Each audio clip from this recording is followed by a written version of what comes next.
Et bonjour à tous, aujourd'hui on se retrouve sur une toute nouvelle vidéo sur Lars Mobile. Alors comme vous l'avez vu dans le titre, cette vidéo va parler des rally wars. Comment faire un bon rally war, comment se préparer avant d'attaquer sa cible et évidemment comment gagner son rally war et comment faire un maximum de dégâts sur la cible qu'on va attaquer. Alors très rapidement, pour ceux qui ne savent pas c'est quoi un rally war, tout simplement c'est quand vous cliquez sur un château et que en gros le château est beaucoup trop fort pour vous tout seul et que du coup vous voulez faire une attaque qui provient de vous mais avec l'aide de vos camarades. Donc vos camarades pourront rejoindre votre attaque durant un moment que vous avez sélectionné, donc 5 minutes, 10 minutes, 1 heure ou 8 heures en général, c'est entre 5 et 10 minutes, pas plus. Et en gros à chaque fois du coup c'est comme une attaque normale, vous mettez vos troupes, sauf que là on verra du coup un peu plus tard ce qu'il faut mettre comme troupes. Et du coup durant cette durée là vos camarades pourront rejoindre le rassemblement dans la limite qui est indiquée juste ici. Donc là si vous mettez votre chef etc, la limite est de 2 millions.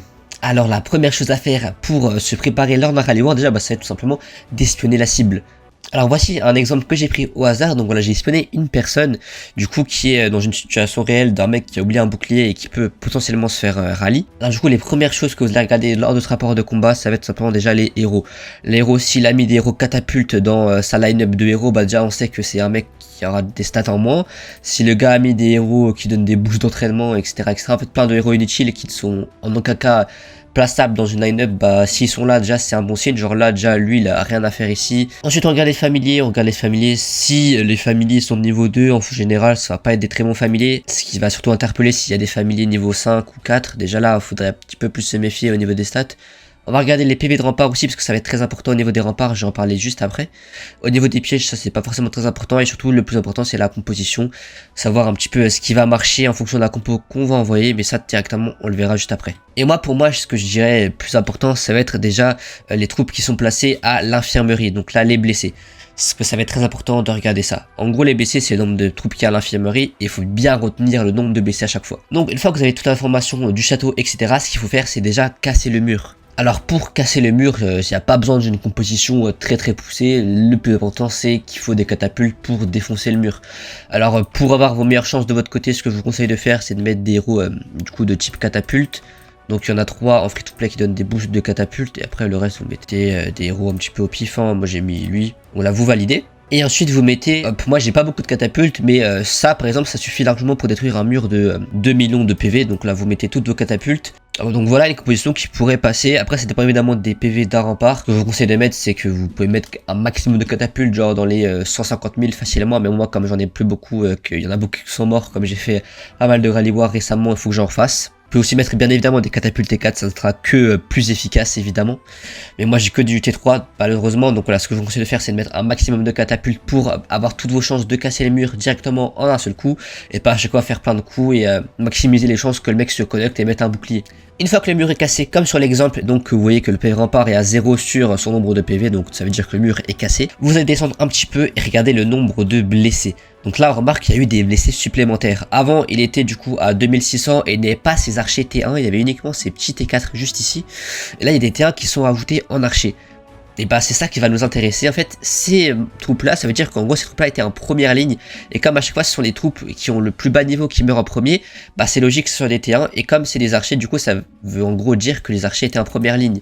Et en gros quand les archers sont en première ligne, du coup ça veut dire que c'est eux qui vont en gros en fait être premiers dans le combat et c'est eux qui vont prendre la majorité des attaques, donc c'est sur ces troupes là qu'il faut tout miser.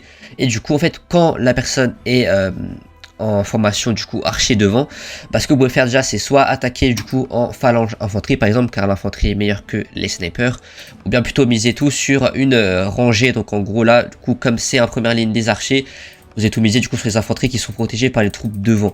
Donc moi ce que je vous conseillerais de faire ce serait plutôt de partir sur des rangées si vous avez les rangées, et bien sinon partez sur des phalanges toutes simples. Moi je préfère les rangées parce que du coup ça permet du coup de protéger les troupes en dernière ligne pardon à chaque fois.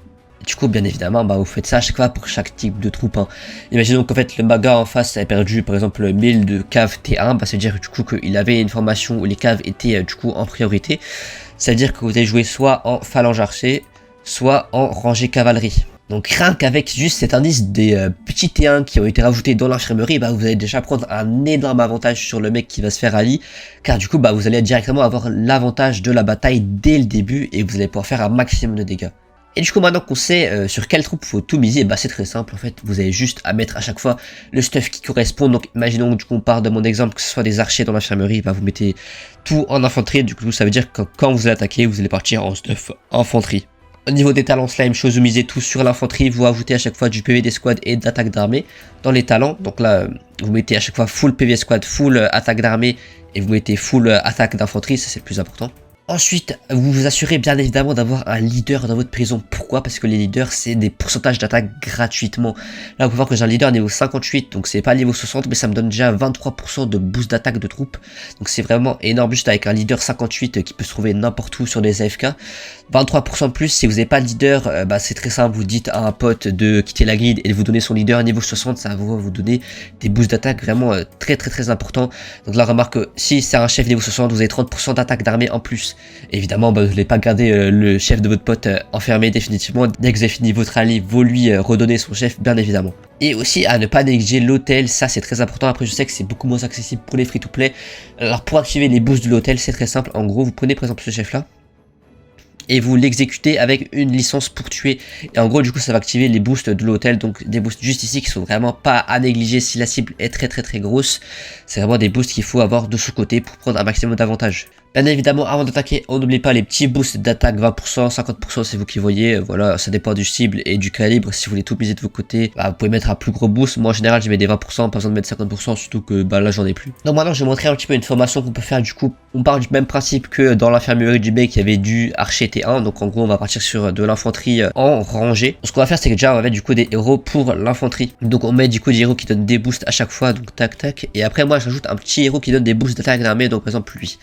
Du coup, attaque d'armée en plus de elle qui donne aussi de l'attaque d'armée. Du coup, ça fait 40% d'attaque d'armée en plus. Ensuite, au niveau des familiers, vous mettez des familiers qui augmentent l'attaque d'armée, les PV d'armée, peu importe. Et vous mettez ensuite, du coup, des héros au niveau de l'infanterie. Donc voilà, moi, j'en ai pas beaucoup. Au niveau des familiers, je suis pas très poussé.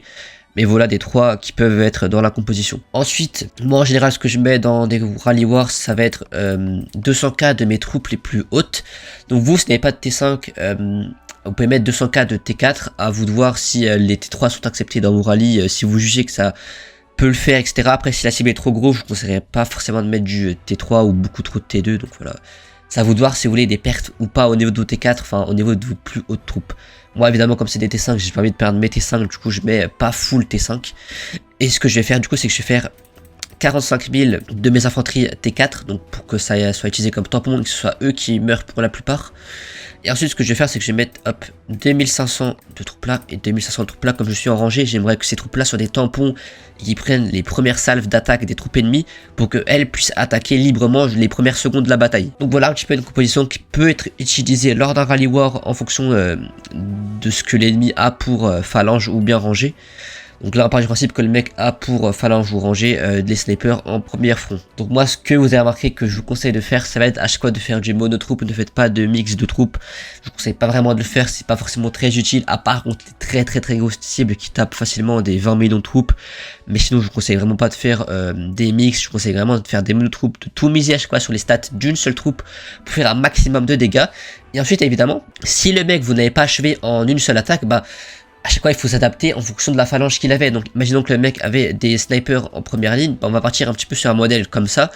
Donc là, il y a de fortes chances que pour que ce soit l'infanterie qui soit juste derrière. Donc, imaginons que dans l'attaque, vous avez niqué tous ces snipers, pardon. Et qu'il n'ait plus de sniper, il y a de fortes chances pour que ça soit l'infanterie qui soit juste derrière. Donc vous allez faire une deuxième attaque cette fois-ci avec une formation du coup en cavalerie, vu que la cavalerie est meilleure que l'infanterie. Vous allez tout mettre à chaque fois en stuff cavalerie, talon cavalerie, tout ce que vous voulez. À chaque fois mettez tout pour qu'il y ait les meilleures stats en cavalerie. Et du coup vous attaquez soit en phalange cavalerie ou bien en rangée infanterie, si vous qui voyez à chaque fois, si vous voulez des tampons ou si vous voulez à chaque fois attaquer dès le début.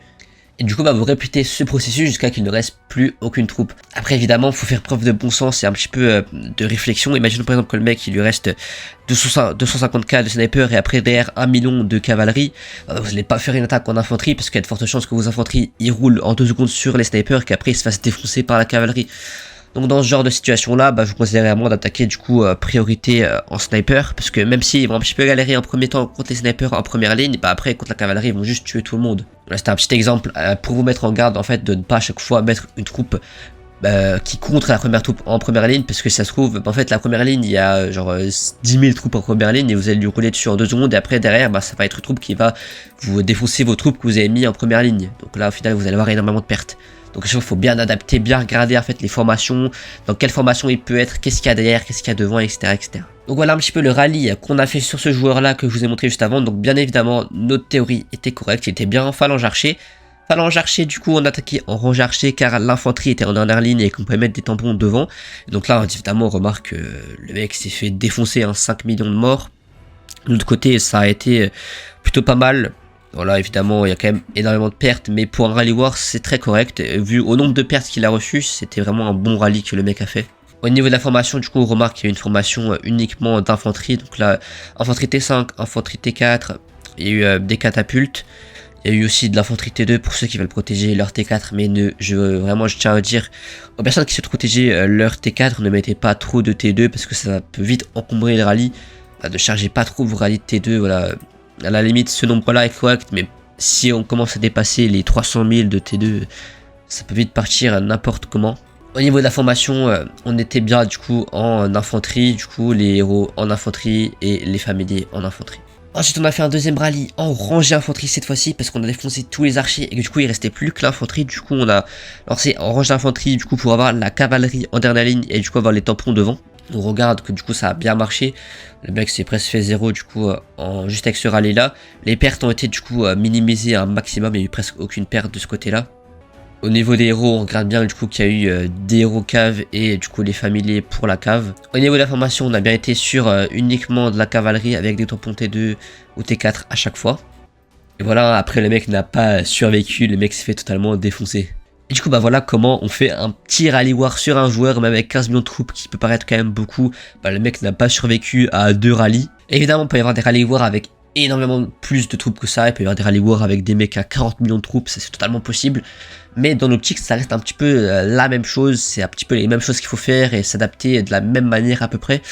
Évidemment il n'y a pas forcément des rallye war avec des mecs à 40 millions, ça peut être des rallye war avec des mecs à genre 2 millions de troupes, ça c'est très possible, ça peut être aussi des rallye war très intéressants avec les mêmes stratégies à adopter.